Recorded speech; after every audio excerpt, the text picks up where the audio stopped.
Everyone, मैं सुनीता सिंह स्वागत करती हूँ आप सभी का केमिस्ट्री क्लासेज में। और अभी अपने क्लास में करेंगे class 11 chemistry chapter 3 classification of element से एक्सरसाइजेज क्वेश्चन कर रहे हैं हम लोग।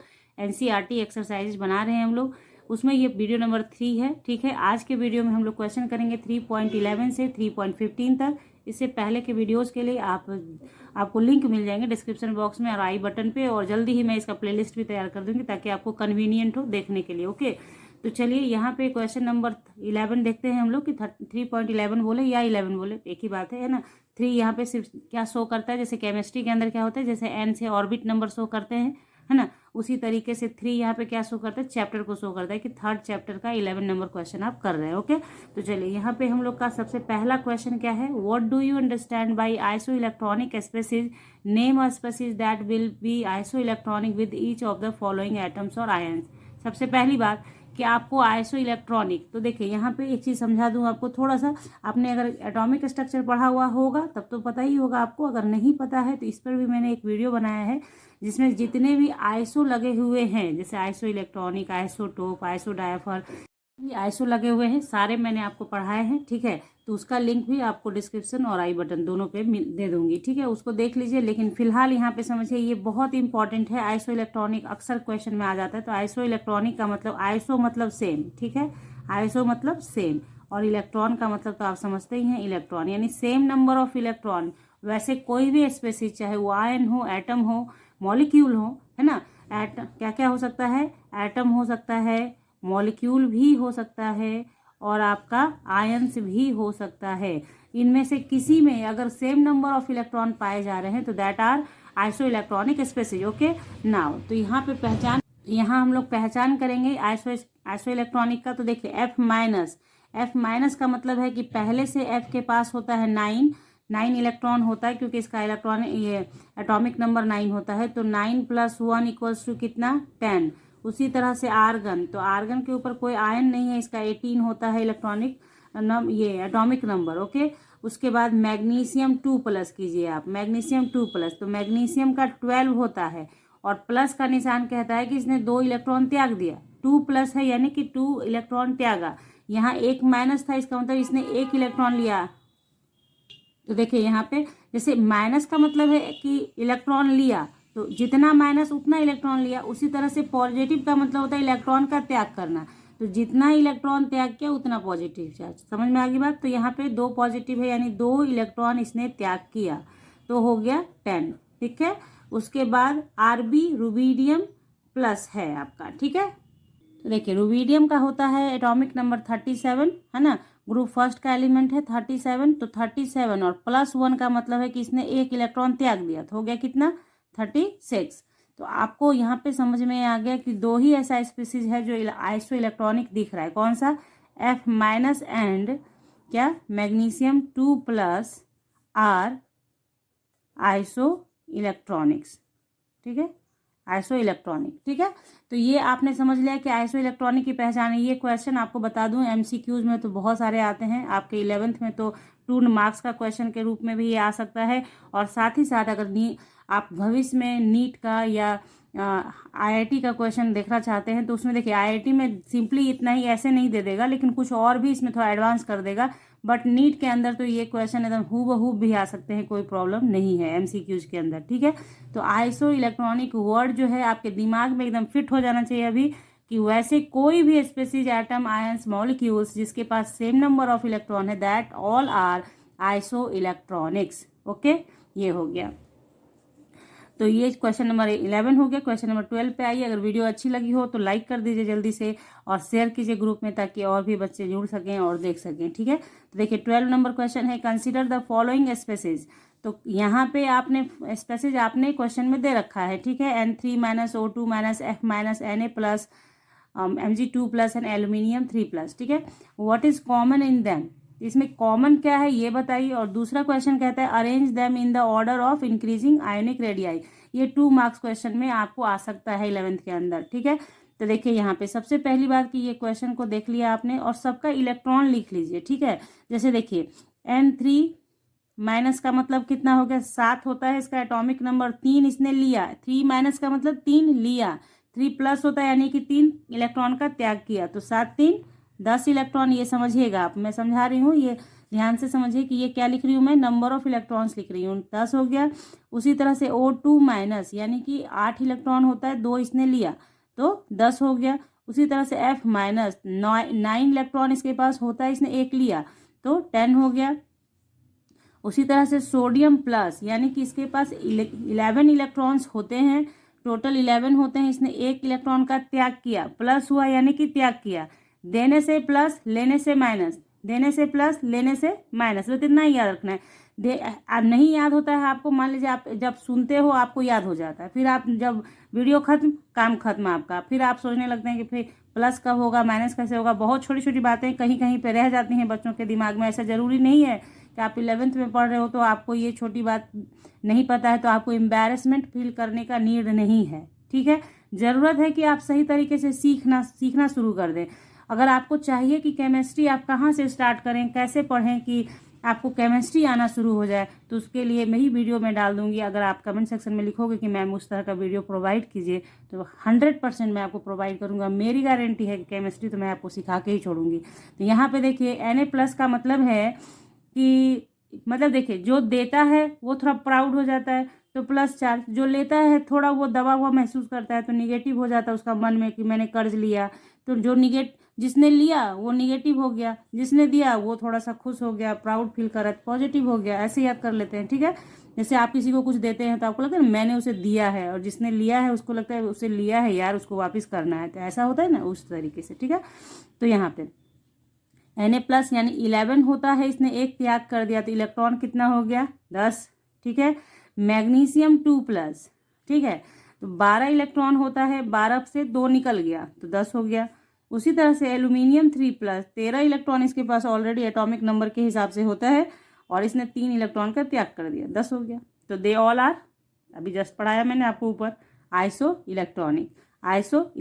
तो मैंने यहाँ लिख भी दिया आपके लिए कि all of them are isoelectronic having same number of electron 10। Okay, आप समझ गए।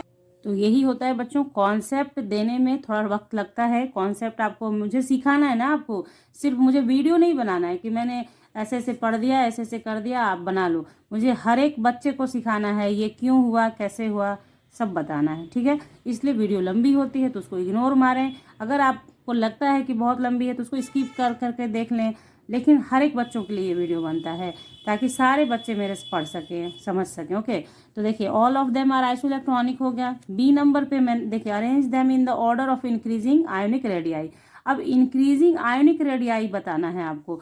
तो सबसे पहली बात तो ये थ्योरी जो है आपको ध्यान में रखना होगा कि देखिए, in isoelectronic species is greater the nuclear charge, lesser will be atomic और आयोनिक रेडियस। बस इस चीज को दिमाग में रखिएगा कि ग्रेटर न्यूक्लियर चार्ज, कॉन्सेप्ट भी आपको समझा दूंगी, रटने का नहीं पड़ेगा, सिर्फ ध्यान से सुनिए। Greater the nuclear charge, lesser will be atomic और आयोनिक रेडियस, यानी कि न्यूक्लियर चार्ज आपको चेक करना। न्यूक्लियर चार्ज का अर्थ क्या होता है, न्यूक्लियस में रहने वाला चार्ज, यानी कि प्रोटॉन, ठीक है। तो जितना जिसके ऊपर न्यूक्लियर चार्ज ज़्यादा होगा उसका एटॉमिक रेडियाई या आयोनिक रेडियाई लेसर होगा, छोटा होगा। अब देखिए यहाँ पे जैसे कहने का मतलब, एल्यूमिनियम 3+ आपने लिखा तो न्यूक्लियर चार्ज इसका कितना, न्यूक्लियर चार्ज मैंने क्या कहा कि जो आप जब न्यूट्रल होता है आपका एटम, तब आप कहते हैं कि number of electron equal to number of proton, ठीक है। क्यों, क्योंकि आपका एटम न्यूट्रल है। क्यों, क्योंकि उसमें same number of electron and proton present है, तो वो न्यूट्रल है। लेकिन जैसे ही उसने इलेक्ट्रॉन का त्याग या लेना शुरू कर दिया तो वो आयन में कन्वर्ट हो जाता है। अब बात को ध्यान से सुनिएगा कि इलेक्ट्रॉन का त्याग होता है, इलेक्ट्रॉन का लेन देन होता है, प्रोटॉन का लेन देन नहीं होता है मेरे बच्चों। जब भी लेन देन होता है किसका होता है, इलेक्ट्रॉन का लेन देन होता है, यानी आता है जाता है, बट प्रोटॉन नहीं जाता है। न्यूक्लियर चार्ज जो होता है वो एज इट इज वहाँ पे रहता है।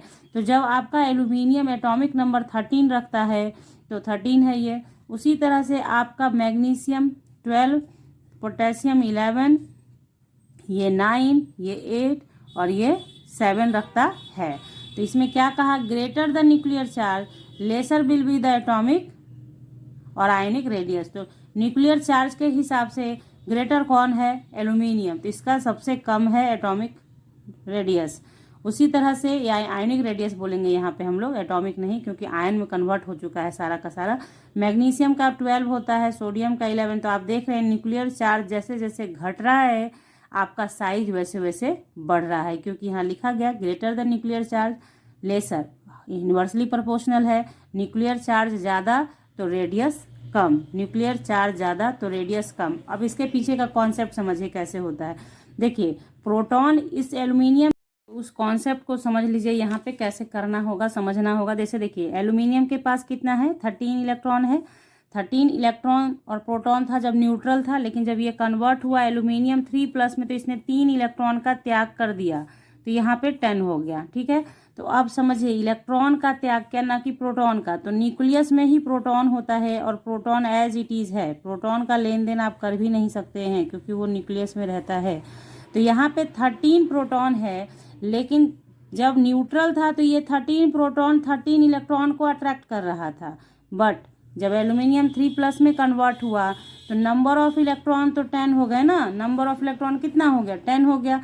यानी 13 को खींचना है कितने को, मात्र 10 इलेक्ट्रॉन को। 13 प्रोटॉन का जो अट्रैक्शन होगा वो किस पे काम करेगा, मात्र 10 इलेक्ट्रॉन पे काम करेगा, जिसकी वजह से साइज छोटा हो जाएगा, क्योंकि positive charge greater than electron हो गया है, जिसकी वजह से अट्रैक्शन जो होगा स्ट्रांग हो जाएगा। तो जब खींचेगा अपनी तरफ तो साइज क्या हो जाएगा, छोटा हो जाएगा। उसी तरह से आपने देखा कि n से मान लीजिए n3- था ना, 7 प्रोटॉन है इसके अंदर। ठीक है, जब ये न्यूट्रल था तो 7 प्रोटॉन है न्यूक्लियस में। अब ये 7 प्रोटॉन पहले 7 इलेक्ट्रॉन को खींच रहा था, लेकिन आपने क्या किया भैया, 3 इलेक्ट्रॉन, रुको पेन चेंज करते हैं। ठीक है, तो आपने क्या किया कि 3 इलेक्ट्रॉन को डाल दिया, और आपने 3 इलेक्ट्रॉन बाहर से लाके डाल दिया। पहले 7 को खींचना था, अब 10 को खींचना है। ओबियस अट्रैक्शन घट जाएगा, जिसके कारण इसका रेडियस बड़ा रहेगा, इससे बड़ा हो जाएगा। आपके कॉन्सेप्ट समझ में आ गया होगा। पहले 7 ही इलेक्ट्रॉन को 7 प्रोटॉन को 7 इलेक्ट्रॉन को खींचना था। अब प्रोटॉन तो 7 है लेकिन इलेक्ट्रॉन बढ़ गया, तो अट्रैक्शन थोड़ा सा कमजोर होगा, जिसकी वजह से साइज थोड़ा सा बढ़ जाएगा। Concept clear? नाउ आगे बढ़ते हैं। तो इस तरीके से आई होप कि आपको इसको रटने की नीड नहीं हो, आप हमेशा के लिए, जीवन भर के लिए याद हो जाएगा आपको कि greater the nuclear charge lesser will be the atomic और आयनिक रेडियस। आप चाहें तो अपने कन्वीनियंट के लिए अपनी कॉपी पे लिख लेना, nuclear charge inversely proportional to atomic और आयनिक रेडियस। ठीक है, मैंने यहाँ जगह नहीं है इस वजह से सिर्फ आयनिक रेडियस लिखा, क्योंकि मेरे पास सिर्फ आयन ही था यहाँ पे। आयनिक रेडियस समझ में आ रही बात? तो न्यूक्लियर चार्ज ज़्यादा, आयनिक रेडियस कम। ओके, और ये किसके लिए वैलिड है, आइसो इलेक्ट्रॉनिक स्पेसीज के लिए। जब आइसो इलेक्ट्रॉनिक स्पेसीज है तब ये बात आपको ध्यान में रखना है। ठीक है, ये सारी बातें आपके समझ में आ गई। चलिए आगे बढ़ें। देखिए क्वेश्चन नंबर 13 है, बहुत इंपॉर्टेंट क्वेश्चन है। देखिए क्वेश्चन नंबर 13 है हमारा, जो अभी आपको मैंने कॉन्सेप्ट दिया है उसी से रिलेटेड एक क्वेश्चन है, आपको तुरंत समझ में आ जाएगा। एक्सप्लेन वाई कटायन और are smaller and anions larger in radii than their parent atom. यानी जिससे उनका निर्माण हुआ है, जिस पेरेंट एटम से कटायन या अनायन बना, उनसे उसका साइज छोटा बड़ा क्यों होता है। यानी कटायन का साइज छोटा हो जाता है जबकि अनायन का साइज बड़ा होता है, ऐसा क्यों होता है ये। तो जस्ट वही क्वेश्चन है कि पेरेंट एटम का मतलब हुआ, मान लीजिए कि एल्यूमिनियम है तो ये पेरेंट हो गया, और एल्यूमिनियम से आपने बना दिया aluminium 3+, this is your cation हो गया। ठीक है, तो इसी तरीके से जो अभी मैंने आपको समझाया है, जस्ट पहले समझाया ना, उसी एक कॉन्सेप्ट से आप सारे क्वेश्चन को कर पाएंगे। इसीलिए मैं हमेशा कहती हूँ जो भी कॉन्सेप्ट दिया जाए उसे ध्यान से सुनिए, क्योंकि उस एक कॉन्सेप्ट से एक ही क्वेश्चन नहीं बनता है, बहुत सारा क्वेश्चन बनता है। उसी तरह से जैसे आपका था, आपका नाइट्रोजन था, नाइट्रोजन पेरेंट हो गया आपका, और इस पे जब आपने 3 इलेक्ट्रॉन डाल दिया N3-, तो ये आपका अनायन हो गया। तो इसमें क्या हो गया भैया, कटायन का साइज छोटा हो जाता है, देन अनायन का क्या होता है, थोड़ा सा बड़ा हो जाता है। क्यों? क्योंकि न्यूक्लियर चार्ज में कोई चेंज नहीं आया। यहाँ न्यूक्लियर चार्ज 13 था तो 13 ही है, कटायन इलेक्ट्रॉन घट गया तो अट्रैक्शन ज़्यादा हो गया, इसलिए साइज छोटा हो गया। जबकि इसमें क्या हुआ कि आपका कटायन, ये जो न्यूक्लियर चार्ज है पर प्रोटॉन है वो सेम रह गया, जबकि इलेक्ट्रॉन ऐड होने से इलेक्ट्रॉन की संख्या बढ़ गई, इसलिए अट्रैक्शन थोड़ा सा कमज़ोर पड़ गया, इसलिए साइज बड़ा हो गया। ठीक है, और उस चीज़ को लिखना कैसे है वो देख लीजिए। As we know that cation positive ion are formed by the loss of electron from the parent atom, therefore they have smaller radii than parent elements. On the other hand, anions are formed by the when the parent atoms take up one or more electrons, they have therefore bigger radii than parent atoms. यही आपका answer होगा और ये एक concept आपके जीवन भर काम आएगा, इसलिए इसको ध्यान से समझ के रखिए, ठीक है। चलिए क्वेश्चन नंबर 14 पे देखिए। क्वेश्चन नंबर 14 है हमारा, what is the significance of the term isolated gaseous atom and ground state while defining ionization enthalpy and electron gain enthalpy। तो देखिए यहाँ पे जैसे क्या कह रहा है कि isolated gaseous atom and ground state को बताना है, और इन मतलब ये जो आपका है आयोनाइजेशन इंथैल्पी और इलेक्ट्रॉन गैन इंथैल्पी कैसे फाइंड आउट किया जाता है किस स्टेट पे, ये आपको बताना है। तो यहाँ पे इम्पॉर्टेंट ये है सिर्फ कि यहाँ इम्पॉर्टेंट ये है कि आप समझें कि आइसोलेटेड, आप देखेंगे क्लास केमिकल बॉन्डिंग के अंदर बहुत बारी आइसोलेटेड गैसियस एटम लिखा जाता है। तो आइसोलेटेड गैसियस एटम क्या होता है, ग्राउंड स्टेट तो अप्रॉक्स सारे बच्चे समझते हैं, लेकिन आइसोलेटेड गैसियस एटम क्या है वो समझना जरूरी है। तो देखिए आइसोलेटेड टर्म का मतलब है when an atom is isolated in the gaseous state, its electron releasing tendency and electron accepting tendency are both absolute in nature. जब आप आइसोलेटेड सिस्टम लिखते हैं ना, तो उस समय क्या हो जाता है कि आपका जो एलिमेंट है ना उसका इलेक्ट्रॉन रिलीजिंग टेंडेंसी यानी इलेक्ट्रॉन लूज करना या इलेक्ट्रॉन गेन करने का टेंडेंसी क्या होता है, एब्सोल्यूट होता है, आसानी से कर सकता है। रीजन उसका क्या है, क्योंकि गैसियस स्टेट में ही जब कोई मैटर होता है तो आप जानते हैं कि उसका क्या होता है, आपका इंटर एटॉमिक जो फोर्सेज होते हैं वो आपस में कम होते हैं। बहुत सबसे कमजोर होता है इंटर इलेक्ट्रॉनिक अट्रैक्शन, है ना, इंटर एटॉमिक अट्रैक्शन सबसे कम पाया जाता है गैसेस स्टेट में, इसलिए ऐसा होता है, ठीक है। It means that their values of ionization enthalpy and of electron gain enthalpy are not influenced by the presence of the other atoms. It is not possible to express these when the atoms are in the liquid or solid, ये solid होगा SOLID, solid state due to presence of interatomic forces, ठीक है। तो ये चीज आपने समझ लिया। उसके बाद देखिए सिग्निफिकेंस ऑफ ग्राउंड स्टेट क्या हुआ, the ground state means that a particular atom the electrons associated are in the lowest energy state. मतलब किसी भी पर्टिकुलर एटम को जब ग्राउंड स्टेट में बात करते हैं तो ग्राउंड स्टेट का मतलब होता है वो अपने लोएस्ट एनर्जी स्टेट में है, ठीक है। This represents the normal energy state of an atom. Both ionization enthalpy and electron gain enthalpy are generally expressed with respect to ground state of an atom only, ठीक है। Ground state का मतलब होता है कि अपने लोएस्ट एनर्जी स्टेट में है। जो कॉन्फ़िगरेशन आप स्टार्टिंग में लिखते हैं बिना एक्साइटमेंट के, बिना किसी भी एक्सटर्नल सोर्सेज ऑफ हीट के, तो उसको क्या कहते हैं, ग्राउंड स्टेट में है। मान लीजिए एक सिंपल सा एग्जांपल, जब सोडियम का आपने लिखा इस तरीके का 1s2 2s2 2p6 3s1, तो ये आपका ग्राउंड स्टेट कॉन्फ़िगरेशन हो जाता है, ठीक है। क्वेश्चन नंबर 15 देखिए, the energy of an electron in the ground state of hydrogen atom is इतना joule. Calculate the ionization enthalpy of atomic hydrogen in term of joule per mole, ठीक है। Joule per मोल में बताना है, joule में आपको एक ग्राउंड स्टेट का दे रखा है, तो आपको क्या बताना है इसमें, कैलकुलेट क्या करना है, ionization enthalpy of atomic hydrogen in term of joule per mole, यानी आयोनाइजेशन इंथैल्पी का पता आपको करना है, ठीक है। आयोनाइजेशन इंथैल्पी आपका क्या होता है ये आपको पता होगा कि जितना एक इलेक्ट्रॉन का त्याग कराने के लिए जितना एनर्जी खर्च करना होता है उसे कहते हैं आयोनाइजेशन इंथैल्पी, ठीक है। अब देखिए यहाँ पे जो सबसे इंपॉर्टेंट बात है वो ये कि जूल पर मोल में पता करना है। यहाँ जूल है सिर्फ, तो पहले कन्वर्ट कीजिए इस जूल को जूल पर मोल में, तभी आपका आंसर जूल पर मोल में आएगा। तो ground state energy of 1 mole atom is कितना हो जाएगा, जो दे रखा था जूल उसको आप मोल से कन्वर्ट कर दीजिए। एवोगाद्रो नंबर से जब आप मल्टीप्लाई कर देंगे तो वो मोल में कन्वर्ट होगा, क्योंकि ये मैंने बहुत बारी आपको एटॉमिक स्ट्रक्चर पढ़ाते वक्त भी बता रखा है, और जो आपका चैप्टर 1 का चल रहा है वीडियो, अभी न्यूमेरिकल एग्जाम्पल सॉल्यूशन बता रही हूँ आपको, उसमें भी बताया है कि एक मोल किस किस चीज़ को रिप्रेजेंट करता है। तो एक मोल बराबर 6.022 इंटू 10⁻23 मॉलिक्यूल, इलेक्ट्रॉन, एटम, जो भी नंबर की जहाँ बात आ जाती है वहाँ पे इससे मल्टीप्लाई कर देते हैं तो वो कन्वर्ट इन मोल हो जाता है। तो यहाँ पे जूल को इससे मल्टीप्लाई कर दिया तो ये कन्वर्ट हो गया, ठीक है। मोल में -1.312 इंटू 10⁻6 जूल पर मोल में कन्वर्ट, मल्टीप्लाई करके हुआ है, इन दोनों को मल्टीप्लाई करके, और इसको ये -18 है, ये 23 है, तो इसको ऐड कर देंगे, -18 + 23 तो आपका इतना आ जाएगा। ठीक है, ये इजी है इसलिए मैंने इसको कैलकुलेट नहीं किया है। ठीक है, तो ये हो गया आपका। तो आयनाइजेशन इंथैल्पी इक्वल्स टू होता है, ये फॉर्मूला आपको पता होना चाहिए कि ई इन्फिनेटिव माइनस ई ग्राउंड स्टेट। तो ई इन्फिनेटिव को जीरो माना जाता है, जीरो मान लिया, माइनस दिया, ग्राउंड स्टेट में आपने जो निकाल रखा है जूल पर मोल, तो -1.312 into 10⁶ joule per mole, minus minus converted into plus हो गया और यही आपका आंसर हो गया।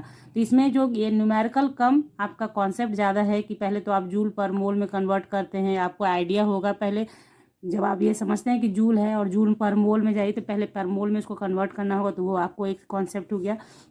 और एक ये कॉन्सेप्ट हो गया कि इस चीज़ का आपको ध्यान होना चाहिए, तब जाके ये क्वेश्चन आपका बन जाएगा, कोई मुश्किल नहीं होगी। ठीक है, यहाँ पे हम लोगों ने आज फिर 5 क्वेश्चन पढ़े, कॉन्सेप्ट के साथ पढ़े हैं। मैंने शुरुआत में ही आपसे कहा था कि कॉन्सेप्ट बहुत ज़्यादा होता है और कॉन्सेप्ट को एक बार में बोल के नहीं कंप्लीट हो पाता है। लगता है कि बच्चे समझे या नहीं समझे, इसीलिए से उसे बार बार 1-2 बार 3 बार दोहराना पड़ता है। ठीक है, दोहराने का रीज़न अब आप समझते ही हैं कि आप सभी बच्चों को बातें समझ में आ जाए, इसके लिए उसको रिपीट करना पड़ता है। ठीक है, तो आई होप कि ये सारा कॉन्सेप्ट आपके दिमाग में, जहन में रह जाए और आपके काम आए हमेशा के लिए। तो इसी आशा के साथ कि आपको वीडियो पसंद आई है, आप वीडियो को जरूर लाइक करेंगे, शेयर करेंगे और सब्सक्राइब कर लेंगे चैनल को विथ बेल आइकन, ताकि ऐसे वीडियोज़ की नोटिफिकेशन आपको समय से मिले। मिलते हैं आपसे नेक्स्ट क्लास में नेक्स्ट क्वेश्चन के साथ, तब तक के लिए bye, thank you, take care बच्चों।